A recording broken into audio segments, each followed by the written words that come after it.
Alrighty, friends, let's go ahead and begin our practice. Ah, I've got a really wonderful thing to share with you today. If you want to watch me do this demonstration, you're more than welcome to.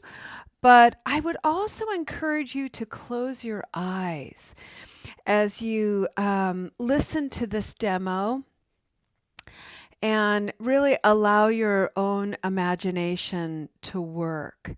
So, before we begin, I just want to invite everyone to fully arrive, maybe even close your eyes or turn your gaze inward. I'm sitting at my computer. I'm sitting in one of those computer chairs, and I like to put the arm rests out, and I like to sit at the edge of my seat. I turn my body just a little bit away from the computer screen just to sort of add a small disruption in the electromagnetic field here, the energetic field. I don't have my feet flat on the ground. That isn't comfortable for me when I'm sitting in this chair.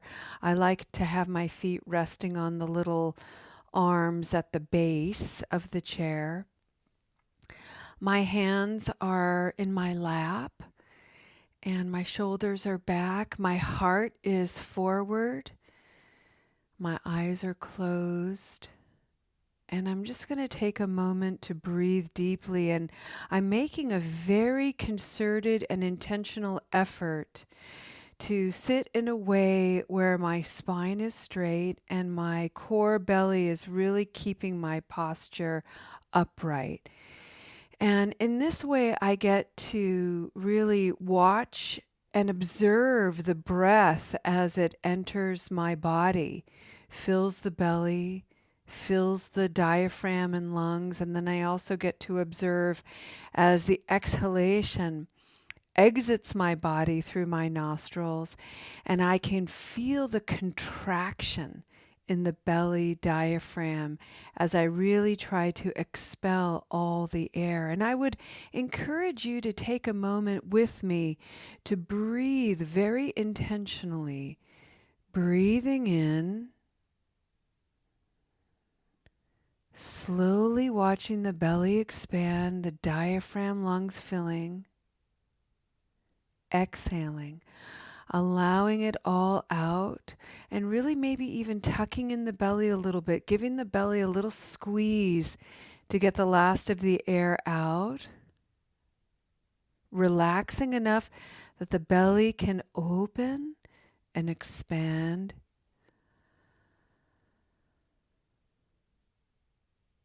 Exhaling again.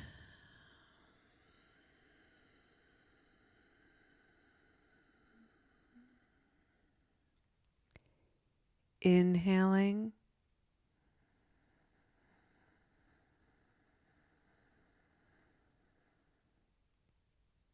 Exhaling.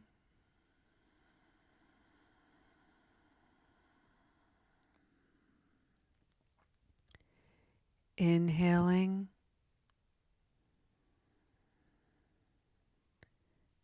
Exhaling.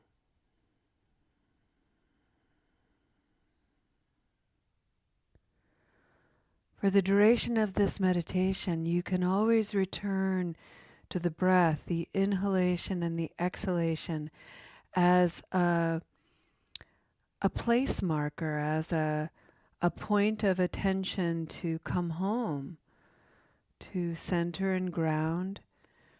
And the reason why, the motivation behind me emphasizing the breath is not only to bring forward the notion of a companion in your meditation today, a point of concentration, but to recognize that breathing is an action.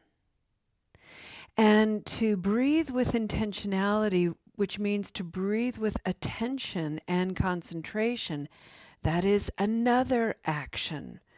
And the reason why I am emphasizing actions, particularly for those who are joining us for the first time today, For the month of April, we've been exploring something in Buddhism called the Four Noble Reminders. You have a precious human life is the first noble reminder. The second is the nature of reality is impermanent. Everything is subject to change. The third is the law of karma. Your actions matter. And the fourth is the folly of samsara, the habitual ways we keep doing the same thing over and over and over again, and yet we keep wanting, hoping, expecting different results. And so if we can come into that folly, if we can come into that false way of being, the possibility and limitless qualities defining and framing our lives really opens up. This week, we've been talking about karma, actions. Your breathing matters. And you know this in your mind, but I'm speaking to your heart. We take our breath for granted. We just assume we're just going to keep on breathing, right? We hardly ever think about it. We go through our day and we're too busy experiencing the day to pause long enough to notice, wow, I am breathing with ease. And if that's true for you, it's amazing. Because there are many people in the world, thousands, millions of people who struggle to breathe.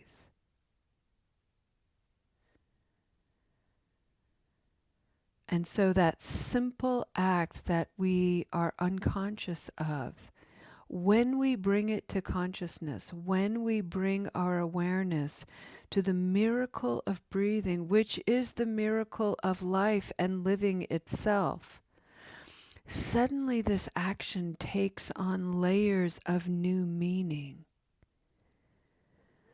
When we breathe with depth, we actually facilitate the increase of oxygen throughout the entire body, thereby assuring that the body's health will improve. With increased oxygen in the blood supply, everything works better. Your mind, your sight, your hearing, your senses in general, your digestion, your heartbeat, your muscles, everything is affected.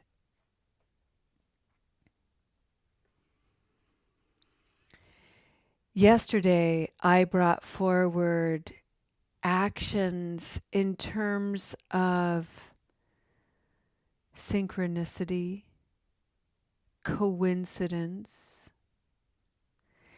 paying attention to the small wonders of life, constantly vying for our attention.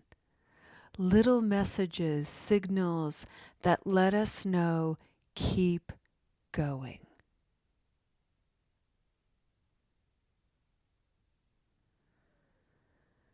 When we go unconscious, and I don't mean this literally, I mean it spiritually, when we fail to pay attention, when we're wrapped up in whatever pettiness is stealing our attention, we don't see these small wonders. We don't feel connected. We are out of touch with the synchronicity of life. Life feels way more chaotic. But as we improve our concentration, one of the noble aspects of the Eight Noble Path, when we improve our concentration, suddenly, almost miraculously, these small wonders begin to appear. And they're there to remind us that nothing, including you and me, lives outside of the sacred. Nothing. Today, I'd like to bring forward the action of letting go, because we hear about it all the time. And in the world of recovery, one of the habit energies that we engage is an inability to let go. We hang on to our misdeeds and our misconduct. We can't let it go, and even when we want to, other people won't let us let it go.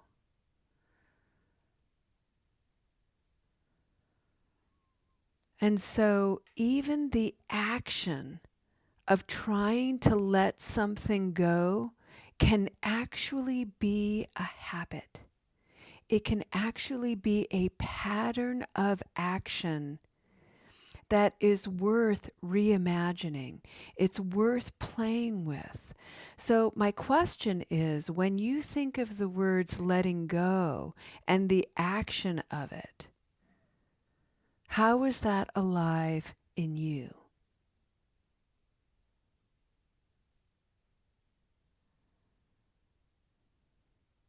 So I wanted to give you a demonstration, and in my view on my camera, on my desk is a little gathering of beautiful dried petals next to a candle. There's a couple of rose petals, and then there's a little chrysanthemum. And it's very, very thin, paper thin, this chrysanthemum. And I'm going to grab this handful of petals.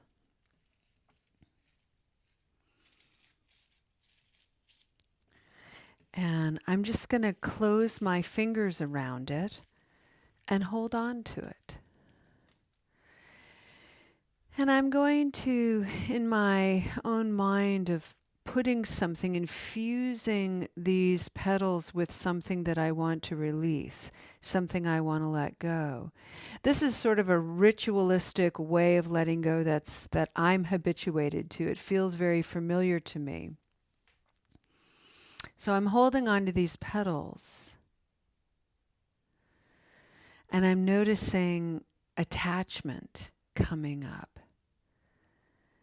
And I know that if I turn my hand over and let these petals go, they're going to feel separate from me, distant from me. And I know it's going to activate a little bit of longing. Like, I don't want to let them go like that. That feels too abrupt. That feels too much like loss. So I'm clinging. I'm just holding my hand over, but I'm not letting go. I want to, but I don't want to release it and feel separate altogether. So there's another way to let go. And that is to have something in your hand. I have these petals, and then to simply hold your hand out. And I'm going to hold my hand out to you and display like this. And if I go outside and I keep my hand cupped in this way, I'm still holding on to these petals, and I'm still holding on to whatever it is that I'm holding on to. Maybe it's a regret. Maybe it's a loss. But there's something about partnering with the wind, partnering with the natural elements outside that would take these petals away, that feels less jarring. I feel less abandoned. It feels like less loss to me. And when I look deeply at my hand holding these, cupping these petals, I've already let them go. I'm not clinging. I'm not grasping. Somebody could come behind me and shake my arm, and these petals would fall. So By holding my hand up in this way, I'm creating a different kind of condition to let go. I'm inviting another force. Maybe it's the wind, maybe it's someone else, maybe it's time, to help me release, to help me let go, to change the feeling tone of this action, one from a jarring release to something a little bit more gentle, more peaceful, a little bit more present and slowed down.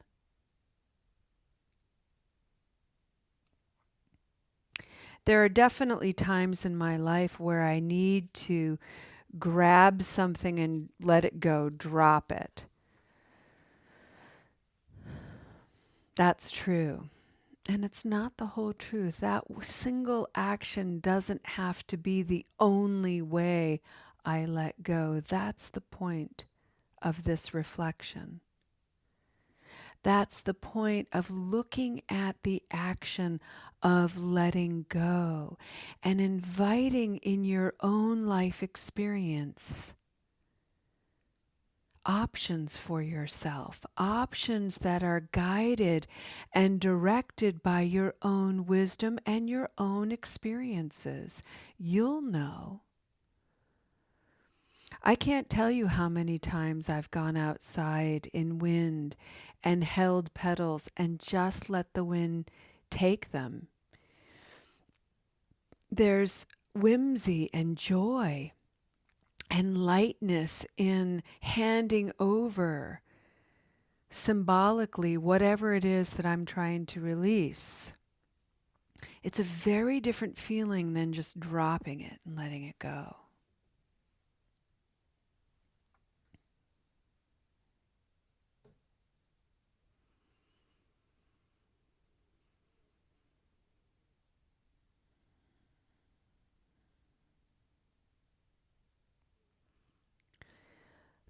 The reason why we open this up to entertain additional actions for letting go as just one example is to remind the heart and the mind that we are all deeply connected to our experiences and to one another. And so while we may be letting go of a regret or a misdeed,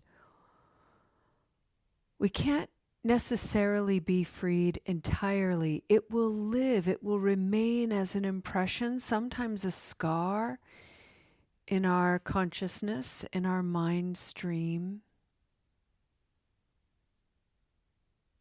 What we're letting go is the way we habitually react to that memory, to that thought, to that old unskillful action. So while we may feel guilty and ashamed of our misconduct, there's something very powerful about letting go of the space that would allow someone else to heap on more guilt and more shame. For instance.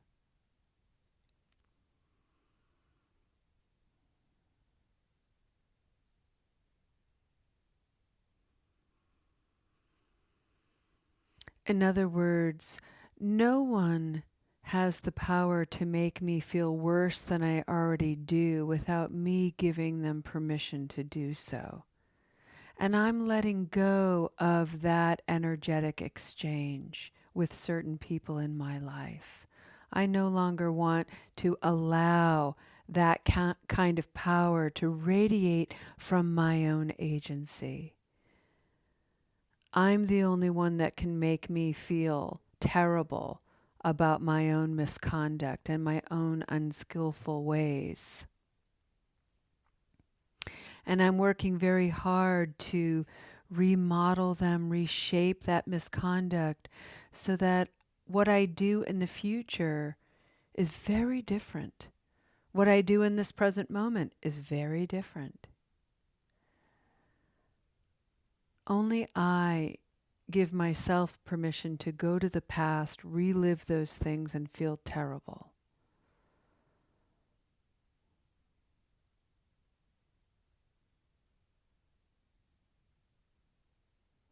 But those things in my past, I carry with me in my present moment, and I carry them with me in the future. And I don't want to let them go entirely because they are my teachers. They inform my actions today and tomorrow.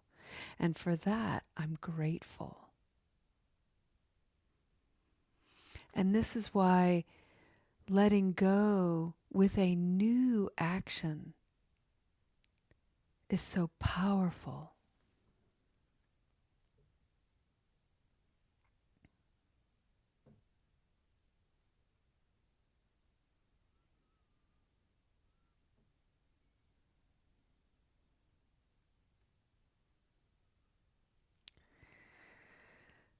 So let's take a couple of moments to breathe, come back to the breath, and just contemplate. What are the ways I have habitually tried to let go? And can I create space to do something different, to act differently, to engage the action of letting go in a whole new creative way?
Breathing in, I calm my body. Breathing out, I smile. Dwelling in the present moment. This is a wonderful moment. Thank you, friends.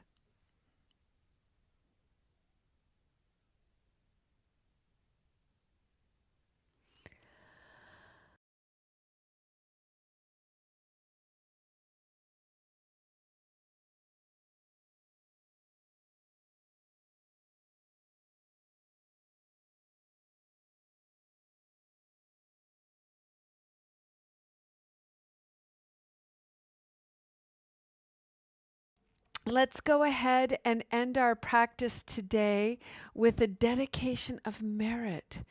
And today I'd like to share with you a dedication that comes from this book, and it's called Walking in Wonder by John O'Donohue. And this is actually a blessing that he's written, and it's for absence. And the reason, my motivation for sharing it with you today is sometimes we hold on and we cling because we fear the absence of whatever it is we're clinging to. We don't know what it's going to be like without it. And so this is a beautiful blessing and a beautiful perspective to consider absence when we think we're separate from things that we would rather hold on to for whatever reasons we want to cling. Again, it's not about judging the action of holding on. It's about learning to understand it with love and compassion. This is for Absence by John O'Donohue. May you know that absence is alive within hidden presence, that nothing is ever lost or forgotten. May the absences in your life grow full of eternal echo, and may you sense around you this secret elsewhere where the presences that have left you dwell. May you be generous in your embrace of loss. May your compassion reach out to the ones we never hear from. May you have the courage to speak for the excluded ones. May you become the gracious and passionate subject of your own life. May you not disrespect your mystery through brittle words or false belonging. May you be embraced by God, in whom dawn and twilight are one. May your longing inhabit its dreams with the great belonging.